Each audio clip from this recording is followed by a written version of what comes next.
Il faut se rendre compte de ce que ça nous coûte pour pouvoir consommer. En fait, c'est de vendre sa force de travail, c'est de vendre son temps, c'est de vendre son existence. Il faut se rappeler à quel point c'est coûteux.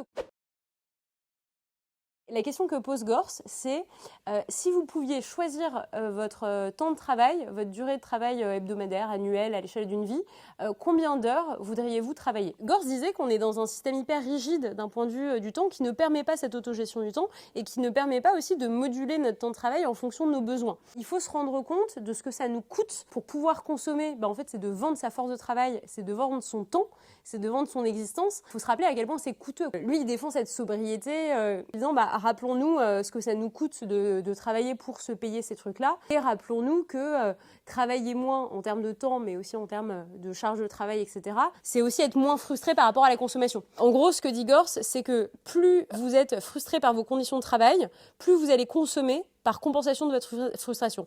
Plus vous avez une journée pourrie, plus vous allez boire des bières après. Mais ça marche aussi avec la consommation capitaliste. C'est vous ennuyez au boulot, donc vous regardez des sites, des trucs à acheter, vous regardez une Vinted ou je ne sais quoi. Gors se dit, la consommation, elle est augmentée par les rythmes de travail capitalistes et par les conditions de travail capitalistes parce que soit vous êtes frustré au boulot et vous compensez par une augmentation de la consommation, soit au contraire, au boulot ça se passe bien, mais du coup, vous vous félicitez par une augmentation de la consommation.